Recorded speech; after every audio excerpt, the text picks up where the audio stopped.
Hello बच्चों, मैं हूं आपका कुमार सर और आप देख रहे हैं सोशल बाय कुमार, वो एक्सक्लूसिव यूट्यूब चैनल जो बोर्ड्स में टॉप रिजल्ट्स लाता है। यहाँ हम स्मार्ट पढ़ते हैं, स्मार्ट सोचते हैं और बोर्ड्स में टॉप करते हैं। आपके अपने बोर्ड एक्सपर्ट कुमार सर के साथ एंड क्लास 10th के सुपर लर्नर्स के लिए कुमार सर लेकर आए हैं top VIP MCQ super 30 series, जो ऑफलाइन क्लासरूम्स में सुपर हिट तो है ही और अब यूट्यूब पर भी एक्सक्लूसिवली आप सबके लिए। और इस चैप्टर में सिर्फ टॉपिक 1.0 से लेकर 1.3 तक चूंकि सिलेबस में है, तो हम इसमें वीआईपी 12 एमसीक्यूज ही डिस्कस करेंगे।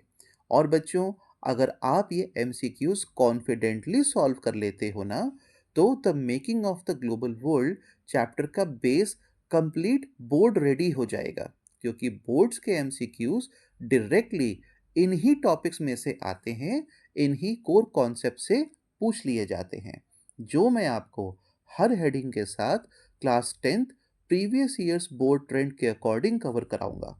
इस सीरीज में आपको मिलेगा हाई क्वालिटी वीआईपी एमसीक्यूज, हर ऑप्शन के साथ crisp exam oriented explanation.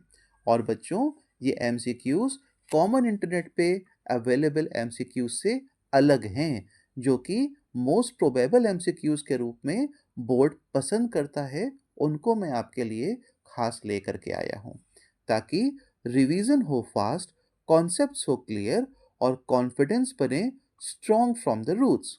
Board exam के मंथ्स में टाइम कम होता है बच्चों, इसीलिए आपका टाइम और क्लैरिटी का पूरा ध्यान आपके कुमार सर रखते हैं। तो शुरू करने से पहले बच्चों, बस सब्सक्राइब, लाइक और बेल आइकन दबाना नहीं भूलना है बेटा। इस वीडियो को अपने फ्रेंड्स और क्लासमेट्स के साथ शेयर भी ज़रूर करें और कमेंट्स ज़रूर अपनी क्वेरीज के साथ लिखें। हाइप और थैंक्स बटन भी अब अवेलेबल हो चुका है बच्चों आपके कुमार सर की हर वीडियो पर। इस पर प्लीज़ क्लिक करना ना भूलें। हाइप ज़रूर करें और थैंक्स तो क्लिक करना मतलब अपने आप में ही कुमार सर को कुछ प्यार भरी बातें, दिल की बातें कह देना। लेकिन याद रखना है, बिल्कुल ऑप्शनल है ये और दिल से देना है। ये कुमार सर को नेक्स्ट लेवल का मोटिवेशन देता है, क्योंकि सर को भी तो मोटिवेशन की ज़रूरत होती है ना बच्चों? हाँ सर। तो बच्चों, रेडी हो आप? Yes sir, we are ready. Great great बच्चों, तो चलिए शुरू करते हैं फर्स्ट टॉपिक।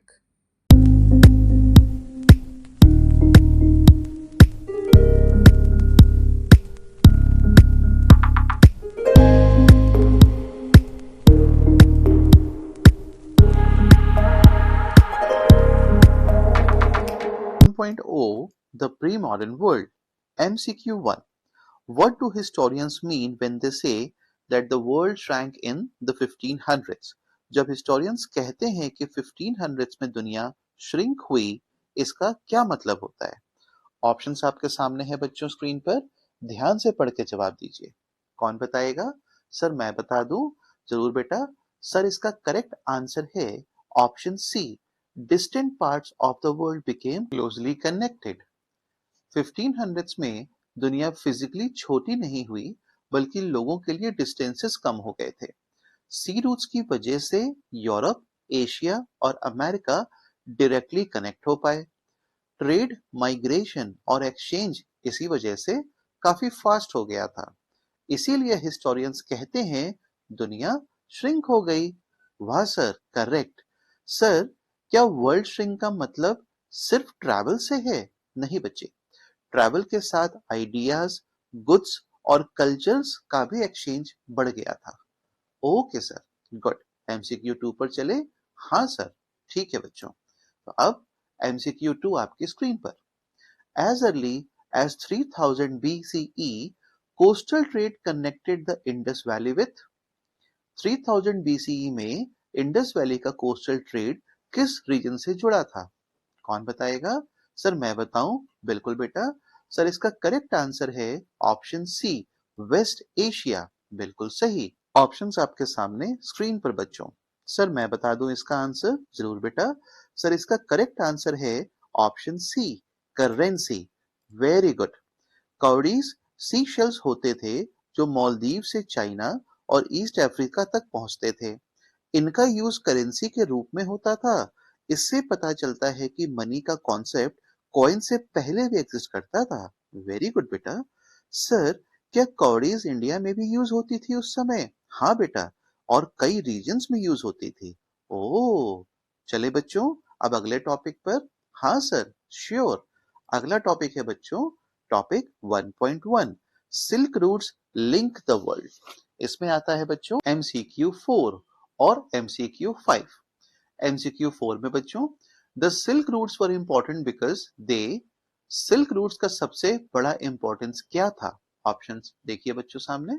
सर मैं बताऊं? जरूर बेटा। सर इसका करेक्ट आंसर है option B, linked Asia with Europe and north Africa. Very good. Explain भी करोगे? जरूर सर।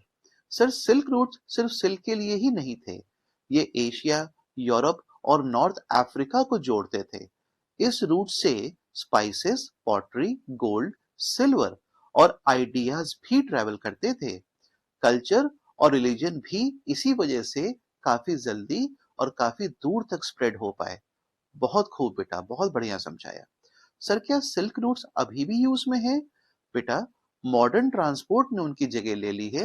रूट्स तो एग्जिस्ट करते ही हैं, काफी उनमें से बचे हैं जो इस्तेमाल में हैं, और काफी उनसे बेटर नए रूट्स ढूंढ लिए गए। समझ गई सर। वेरी गुड बेटा। आगे बढ़ते हैं एमसीक्यू 5 पर बच्चों। Okay sir. एमसीक्यू 5 बच्चों आपके सामने स्क्रीन पर। Which religion spread from eastern India through the silk routes? Silk routes के थ्रू ईस्टर्न इंडिया से कौन सा धर्म फैला? ऑप्शंस ध्यान से देखना है बच्चों, क्योंकि कुछ बच्चे इसमें दो ऑप्शंस ऐसे इसमें कंफ्यूज होते ही होते हैं। सर मैं बताऊं? बिल्कुल बेटा। सर इसका आंसर है option D, Buddhism. Very good बेटा, क्योंकि बहुत से बच्चे इस्लाम इसमें टिक कर देते हैं। तो the correct answer is Buddhism. ध्यान रखेंगे बच्चों। Okay sir, noted sir. बेटा एक्सप्लेन भी करोगे? जरूर sir. Sir Buddhism eastern India से निकला और सिल्क रूट्स के थ्रू एशिया के कई पार्ट्स में फैला। ट्रेड के साथ साथ रिलीजियस आइडियाज भी लोगों तक पहुंचे, और इसीलिए ये कल्चरल एक्सचेंज का बेस्ट एग्जाम्पल है। Very good. सर क्या सिर्फ बुद्धिज्म ही स्प्रेड हुआ था उस समय? नहीं बेटा, बाद में इस्लाम और क्रिश्चियनिटी भी स्प्रेड हुए। Okay sir. अगले टॉपिक पे चल रहे हैं बच्चों, topic 1.2, food travels, spaghetti and potato. इसमें भी हम दो एमसीक्यूज देखेंगे, MCQ 6 and MCQ 8। Okay sir. MCQ 6 बच्चों आपके सामने स्क्रीन पर। Spaghetti and noodles suggested that. Spaghetti और नूडल्स क्या सजेस्ट करते थे? ऑप्शंस ध्यान से देखेंगे बच्चों। हाँ सर।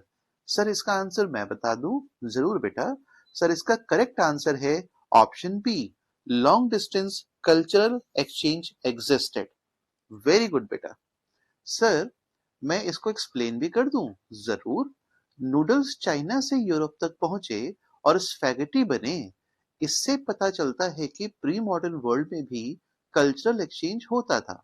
फूड भी एक इंपॉर्टेंट कैरियर था कल्चर का। गुड बेटा, गुड।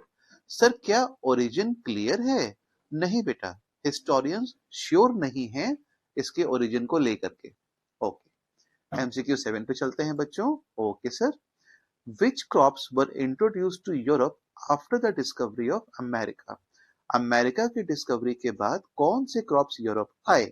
ऑप्शंस ध्यान से देखिए बच्चों। कौन आंसर करेगा? सर मैं कर दूं? जरूर। सर इसका करेक्ट आंसर है ऑप्शन बी, पोटैटोज, मेज, टोमेटोज। Very good. एक्सप्लेन भी करोगे? हाँ सर। सर पोटैटोज, मेज और टोमेटोज यूरोप में फैले नहीं थे। अमेरिका की डिस्कवरी के बाद ये क्रॉप्स के रूप में आए और लोगों की डाइट इंप्रूव हुई। पॉपुलेशन ग्रोथ में भी काफी हेल्प मिली। गुड बेटा, बहुत बढ़िया। सर क्या एशिया में भी ये क्रॉप्स आए? हाँ बेटा, ये एशिया में भी काफी स्प्रेड हुए। Okay sir, noted sir. चले बच्चों एमसीक्यू 8 पर। जरूर सर। ओके बच्चों, तो एमसीक्यू 8 अब आपके सामने स्क्रीन पर the Irish potato famine occurred because Irish potato famine का मेन रीजन क्या था? ऑप्शंस आपके सामने हैं। कौन बताएगा? सर मैं। जरूर बेटा। सर करेक्ट आंसर है option B, potato crop disease. Very good बेटा। सर आयरलैंड के पुअर पेजेंट्स सिर्फ पोटैटोज पर डिपेंड करते थे।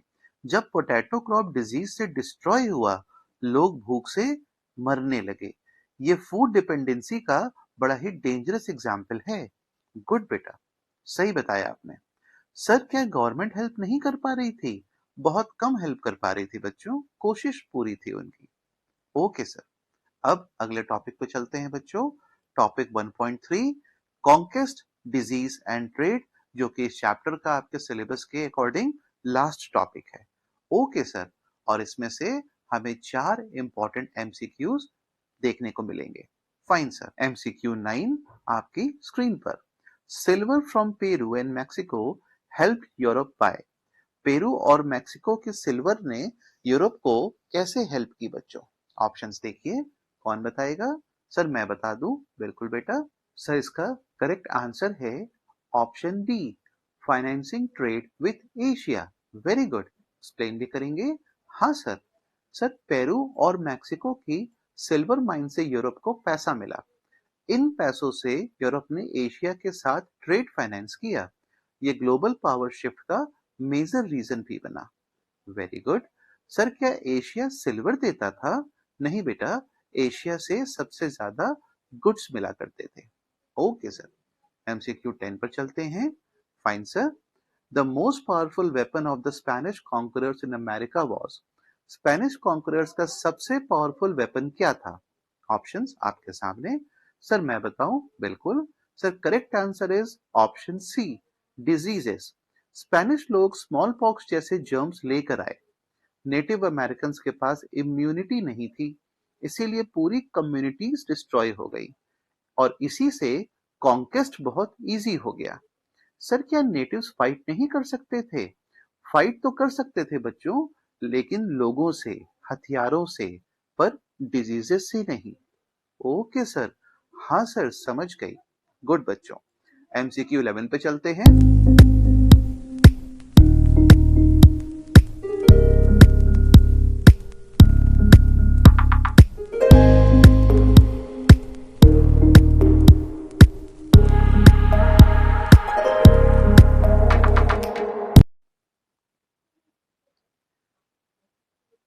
एमसीक्यू 11 आपके सामने आपकी स्क्रीन पर। ऑप्शंस ध्यान से देखेंगे? जरूर सर। सर मैं बताऊं? बिल्कुल बेटा। Sir correct answer is option C, God's blessing. Very good. Sir John Winthrop के अकॉर्डिंग स्मॉल पॉक्स भगवान की ब्लेसिंग थी, क्योंकि नेटिव्स मारे जा रहे थे और लैंड कॉलोनिस्ट के लिए फ्री होती जा रही थी। ये कॉलोनियल माइंडसेट को दिखाता है। वेरी गुड आंसर बेटा। सर ये थिंकिंग गलत नहीं थी, आज के स्टैंडर्ड से तो बिल्कुल गलत थी बच्चों। उन दिनों जिस पार्टी की सोच जिस तरफ से है, उसके अकॉर्डिंग सही या गलत का फैसला होता था। हाँ सर, ये तो था। करेक्ट है। अब चलते हैं बच्चों एमसीक्यू 12 पर। Okay sir. Europe became the center of world trade by the 18th century because 18th century तक यूरोप वर्ल्ड ट्रेड का सेंटर क्यों बना? ऑप्शंस आपके सामने। कौन बताएगा? सर ये मैं बता दूं। बिल्कुल बेटा। Sir correct answer is option D, all of the above. Very good. Sir India और चाइना का डिक्लाइन, चाइना का आइसोलेशन और अमेरिका की राइजिंग इंपॉर्टेंस, सब ने मिलकर यूरोप को वर्ल्ड ट्रेड का सेंटर बना दिया। ये ग्लोबल पावर शिफ्ट का क्लियर एग्जाम्पल भी है। Very good. सर क्या ये परमानेंट था? नहीं बेटा, ग्लोबल पावर टाइम के साथ चेंज होती रहती है। ओके सर, समझ गए सर। Very good. और बच्चों अब थोड़ा ध्यान से सुनना। एमसीक्यूज आपने यहाँ पर तो देखे, पर ये सिर्फ चैप्टर की हेडिंग्स या टॉपिक से ही केवल नहीं आते, बल्कि डेट्स और इंपॉर्टेंट इवेंट से भी डायरेक्टली पूछ लिए जाते हैं। मैंने आप लोगों के इजी रेफरेंस के लिए स्क्रीन पर इनको भी डिस्प्ले में लगा दिया है, और साथ ही साथ इसको समझने और याद करने के लिए एक बहुत ही आसान सी और खूबसूरत सी ट्रिक भी आपके सामने स्क्रीन पर डिस्प्ले में लगा दी है बच्चों। आप देखो, Indus silk gems, ships knit metals, China locked seas, Europe ruled potatoes. थोड़ा सा ट्रिकी भी है और फनी भी। Each initial letter of each word will help you recall the main event. तो जो इम्पोर्टेंट डेट्स का ये फ्लो चार्ट है, इसमें आप देखो सारे डेट वाइज जितने भी इम्पोर्टेंट इवेंट्स है और उन इवेंट्स के अंदर समझने वाली, याद रखने वाली बात को यहाँ डिस्प्ले में लगा दिया। और साथ में जो मैंने अभी ट्रिक बताई है वो आपके सामने, वो भी हर इवेंट के साथ मैंने मैप कर दी है। This will help you a lot in having a recap of the chapter in context to important dates and events. Wow sir, मजा आ गया। Very interesting and informative sir. हाँ सर, very meaningful. Good बच्चों। बच्चों, तो है ना interesting और मजेदार? True sir. सर बड़ा इजी लग रहा है अब तो, कि आसानी से रिमेम्बर और चुटकियों में याद करा देने वाली ट्रिक है ये। सच में सर, मजा आ गया।